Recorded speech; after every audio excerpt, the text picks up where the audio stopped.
Assalamualaikum warahmatullahi wabarakatuh. Yang saya hormati Ibu Reno Fitrianti selaku dosen pembimbing. Yang saya hormati rekan-rekan sesama mahasiswa Teknik Kimia Reguler B. Pada kesempatan kali ini saya akan menyampaikan tugas presentasi saya yang berjudul pengolahan air payau dengan menggunakan sistem elektrodialisis dan ozon. Pada presentasi ini terdiri dari latar belakang, tinjauan pustaka yang terdiri dari air payau dan karakteristiknya, desalinasi air laut, dan elektrodialisis yang terdiri dari prinsip kerja, penerapan elektrodialisis, kelebihan dan kekurangan elektrodialisis, serta sedikit penjelasan mengenai ozon. Selanjutnya yaitu metodologi penelitian yang terdiri dari komponen peralatan elektrodialisis, bahan baku penelitian, dan tahapan penelitian. Kemudian hasil penelitian dan kesimpulan. Latar belakang, kelangkaan dan ketersediaan air bersih pada daerah pesisir Indonesia disebabkan oleh sumber air tanah yang terintrusi air laut. Teknologi RO adalah salah satu teknologi yang paling penting dalam mengelola air payau menjadi air tawar karena menggunakan membran yang dapat menurunkan kadar air garam hingga 88-95%. Akan tetapi, RO membutuhkan energi yang tinggi dan pembiayaan operasional yang cukup besar, sehingga kurang sesuai untuk masyarakat di daerah pesisir seperti Indonesia ini, karena masyarakat pesisir di Indonesia ini yang dikenal sebagai daerah miskin. Elektrodialisis merupakan teknologi yang hampir sama dengan RO, akan tetapi biaya investasi dan operasionalnya lebih rendah. Elektrodialisis berfungsi untuk meremoval TDS atau total dissolved solid yang tinggi dalam air payau. Akan tetapi, elektrodialisis tidak difungsikan untuk meremoval mikroorganisme yang terdapat di air payau, sehingga ditambahkanlah pengolahan menggunakan ozon sebagai desinfektan. Air payau atau dengan kata lain air laut memiliki salinitas tinggi, akan tetapi hal tersebut bergantung pada lokasi. Tetapi secara umum, air payau memiliki salinitas sekitar 3000 ppm, sedangkan air laut memiliki salinitas jauh lebih tinggi, sekitar 30.000 ppm. Berdasarkan kadar klorin yang terdapat dalam air dapat diklasifikasikan menjadi beberapa kriteria sebagai berikut. Berikut ini perbedaan air tawar dan air laut. Kadar garam di dalam air laut terdapat 3,5%, sedangkan di dalam air tawar tidak mengandung kadar garam. Kuantitas di bumi sekitar 97% air di bumi merupakan sumber air laut, sedangkan 3% air di bumi merupakan air tawar. Yang ketiga, kepadatan. Air laut lebih padat daripada air tawar. Hal ini dikarenakan adanya kandungan di dalam garam yang menambah kadar massa air laut tersebut. Sedangkan pada air tawar, kepadatannya lebih rendah daripada air laut karena tidak adanya kandungan garam, sehingga di dalamnya tidak akan menambah massa air tawar tersebut. Yang keempat, kandungan ion. Air laut mengandung ion yang berlarut lebih besar daripada air tawar. Ion-ion yang keberadaannya terdapat di dalam air laut antara lain yaitu natrium, klorida, magnesium, sulfat, dan kalsium. Sedangkan air tawar, kandungan ion terlarutnya lebih rendah daripada air laut. Yang kelima, kandungan unsur kimia. Di dalam air laut terdapat unsur kimia seperti klorida, natrium, magnesium, sulfur, kalium, kalsium, brom, karbon. Sedangkan pada air tawar hanya terdiri antara lain zat kapur, besi, timah, magnesium, sodium, klorida, dan klorin. Desalinasi merupakan proses mengubah air laut menjadi air minum atau air bersih untuk masyarakat di daerah rawan atau kering. Desalinasi telah banyak digunakan di seluruh dunia, antara lain sebagian besarnya menggunakan proses reverse osmosis atau kata lain RO, dan beberapa menggunakan destilasi termal. Macam-macam teknologi desalinasi dapat dilihat di tabel sebagai berikut. Desalinasi air laut atau air payau. Proses pengolahan air tersebut terdiri dari beberapa atas tahapan koagulasi atau flokulasi, sedimentasi, filtrasi, membran filtrasi, dan klorinasi. Koagulasi atau flokulasi ini bertujuan untuk membantu mempercepat eliminasi padatan tersuspensi atau koloid dengan sedimentasi. Filtrasi bertujuan untuk mengeliminasi partikel kecil yang tidak dapat dipisahkan dengan menggunakan sistem sedimentasi. Selanjutnya yaitu membran filtrasi RO yang bertujuan untuk menghilangkan potensi garam-garam yang terlarut. Selanjutnya terakhir adalah klorinasi yang bertujuan untuk membunuh mikroorganisme yang terdapat di dalam air hasil proses olahan tersebut. Berikut ini merupakan skema sistem proses pengolahan air asin atau air payau menjadi air tawar. Elektrodialisis. Teknologi yang hampir sama dengan prinsip RO adalah teknologi elektrodialisis atau ED. Kedua teknologi ini merupakan teknologi yang cukup bersaing karena sama-sama menggunakan membran dalam prosesnya. Elektrodialisis merupakan suatu proses pemisahan dengan menggunakan membran tukar kation, yang dimana ion berpindah dari suatu larutan yang satu ke larutan yang lain melalui suatu membran. Karena adanya perbedaan tegangan listrik.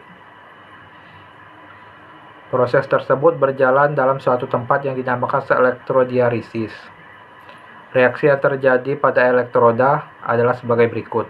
Prinsip kerja elektrodialisis tersusun oleh multisel yang ditempatkan secara paralel di antara dua elektroda. Setiap sel yang berbeda dipisahkan oleh membran ion exchange, dan air efluent akan disirkulasikan pada sel-sel tersebut.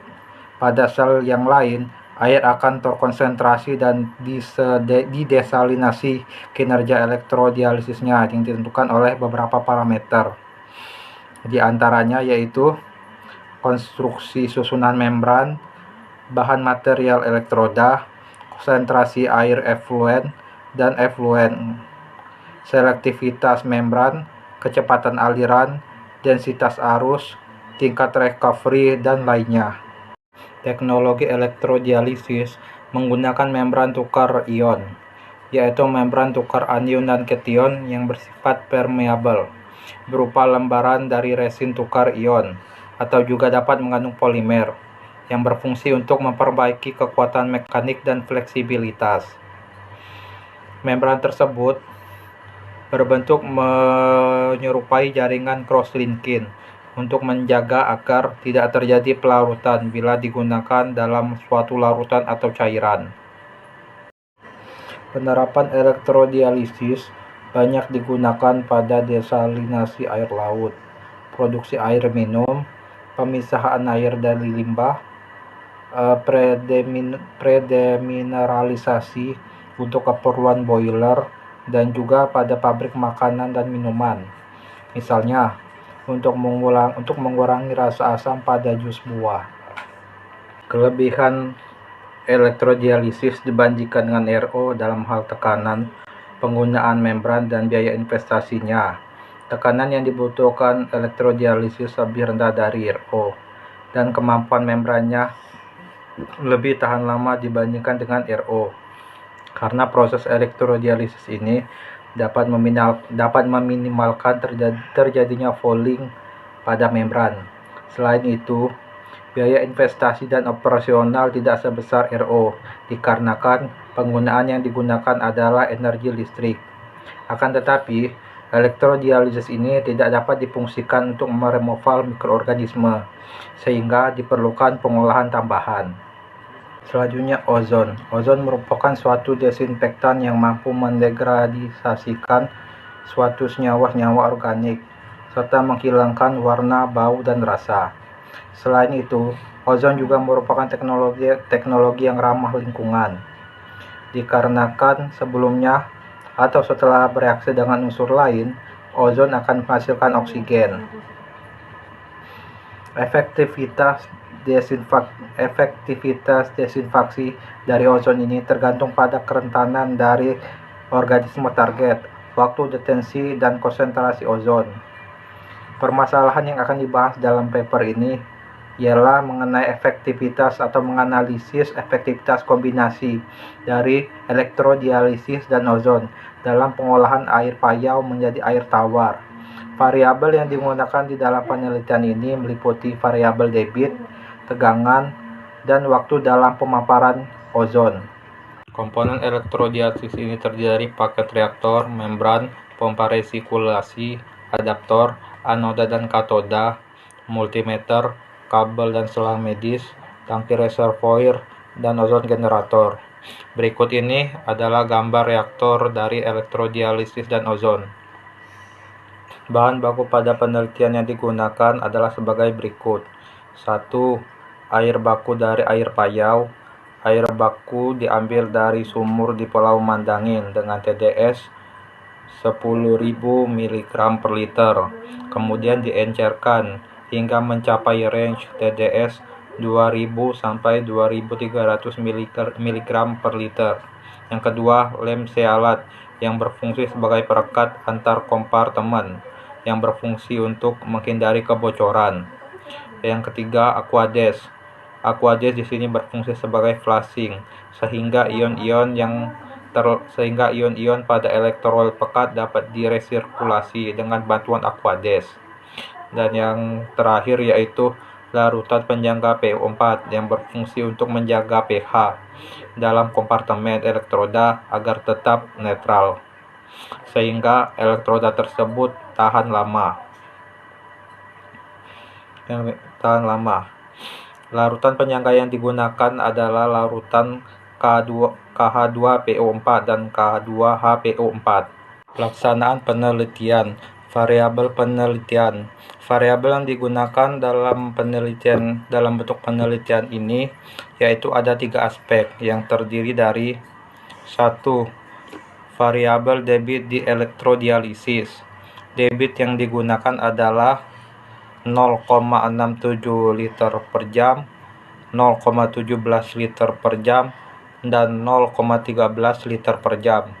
2. Variabel tegangan atau voltase. Variasi tegangan yang digunakan adalah 6 volt, 9 volt, dan 12 volt. Yang ketiga, variabel waktu. Variabel waktu pemaparan ozon yaitu variasi waktu pemaparan ozon ada 2 waktu, yaitu 5 menit. Dan waktu pemaparan ozon sama dengan waktu retensi elektrodialisis yaitu 7, 42 jam, 28, 72 jam, dan 38 jam. Persiapan pelaksanaan sebelum melakukan penelitian adalah sebagai berikut. 1. Melakukan preconditioning terhadap membran dengan cara merendamnya terlebih dahulu dengan konsentrasi NaCl 5% pada temperatur 40 derajat Celcius selama 24 jam supaya mengalami ekspansi sehingga larutan elektrolit dapat melewati membran. Yang kedua, yaitu melakukan uji kebocoran terhadap reaktor yang dipakai.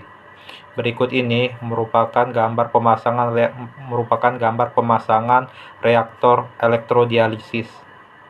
Pelaksanaan penelitian. 1. Mengisi tangki reservoir dengan larutan penyangga. yang terbuat dari campuran KH2PO4 dan K2PO4 ada sebanyak 2 buah dan masing-masing diisi sebanyak 4 liter. Dan Aquades ada sebanyak 2 buah dan diisi masing-masing sebanyak 2 liter. Air payau sebanyak 5 liter. Yang kedua yaitu melakukan pengaturan valve sesuai dengan debit yang akan digunakan di dalam penelitian pendahuluan. Pengaturan debit air yang masuk diatur secara manual dengan cara membuka atau menutup valve untuk mengatur, yaitu memperbanyak atau mengurangi jumlah air yang masuk ke dalam reaktor elektrodialisis. Yang ketiga adalah mengisi reaktor elektrodialisis sehingga penuh untuk tiap kompartemennya dengan urutan dari kompartemen ke kiri ke kanan adalah larutan buffer atau penyangga dan Aquades, air payau, Aquades, dan larutan buffer atau penyangga. Ini merupakan titik awal dari pengoperasian reaktor elektrodialisis. 4. Menyalakan pompa submersibel yang terletak di tangki air payau, Aquades, dan larutan penyangga. Yang kelima, menyalakan adaptor untuk memberikan tegangan dengan variasi tegangan yang berbeda, yaitu 6, 12, dan 19 volt untuk setiap variasi waktu detensi di reaktor elektrodialisis dan ozon. Arus listrik dialirkan melalui katoda dan anoda, di mana katoda kutub negatif dan katoda kutub positif. Kemudian menyalakan pompa di bak larutan penyangga. Yang keenam, melakukan uji parameter yang terdiri dari DHL, TDS, salinitas, pH, klorida, zat organik, dan total coliform. Pengukuran ini dilakukan pada bak inlet dan bak outlet untuk melakukan perbandingan kualitas dari setiap variasi. Hasil penelitian 1. Pengaruh tegangan dan waktu retensi terhadap presentasi normal TDS. Dari grafik ini menunjukkan bahwa waktu detensi lebih memberikan pengaruh dibandingkan variasi tegangan. 2. Pengaruh tegangan dan waktu detensi terhadap persentase removal salinitas. Dari grafik hasil pengaruh tegangan dan waktu detensi terhadap persentase removal salinitas menunjukkan hasil yang sama pada grafik sebelumnya, yaitu waktu detensi lebih berpengaruh dibandingkan dengan tegangan. Pengaruh tegangan dan waktu detensi terhadap persentase removal klorida. Dari ketiga hasil analisis kualitas air produk dapat diambil kesimpulan bahwa tegangan yang maksimum adalah 6 volt dan faktor yang lebih berpengaruh terhadap kualitas air produk pada reaktor elektrodialisis adalah waktu detensi. Penambahan tegangan yang diberikan pada reaktor tidak terlalu memberikan pengaruh dibandingkan dengan tegangan awal, yaitu sebesar 6 volt. Yang keempat, efektivitas ozon dalam meremoval total coliform. Setelah melewati proses elektrodialisis, air produk akan masuk ke dalam reaktor selanjutnya, yaitu ozon, yang berfungsi untuk membunuh mikroorganisme yang terdapat dalam air baku payau. Pada reaktor ozon ini, menggunakan total coliform sebagai parameter untuk mengetahui efektivitas ozonisasi. Hasil penelitian menunjukkan bahwa ozonisasi lebih maksimum ketika lama waktu detensi atau pemaparan ozon, yaitu 5 menit. Sedangkan untuk ozon yang terus dinyalakan selama proses, persen removalnya lebih kecil dibandingkan dengan waktu pemaparan 5 menit. Pada grafik ini juga menunjukkan bahwa pH berbanding terbalik dengan persentase removal total coliform, dikarenakan mikroorganisme cenderung lebih dapat bertahan pada pH asam. Kesimpulan: 1. Tegangan memberikan pengaruh terhadap kualitas air, akan tetapi yang lebih berpengaruh adalah waktu detensi dalam proses waktu elektrodialisis. Hal ini dibuktikan dengan tegangan maksimum yang dapat menghasilkan kualitas air produk yang paling baik adalah 6 volt dibandingkan dengan tegangan 9 dan 12 volt, yaitu pada debit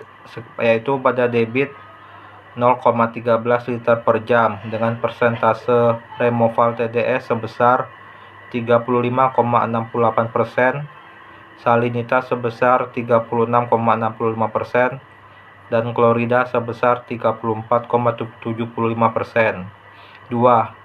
Efektivitas kombinasi elektrodialisis dan ozon dapat dilihat dari variasi yang menghasilkan kualitas air terbaik dan konsumsi energi yang tidak terlalu besar, sehingga didapatkan variasi yang efektif. Dalam penelitian ini adalah variasi debit 0,13 liter per jam pada tegangan 6 volt dan lama waktu pemaparan ozon yaitu selama 5 menit.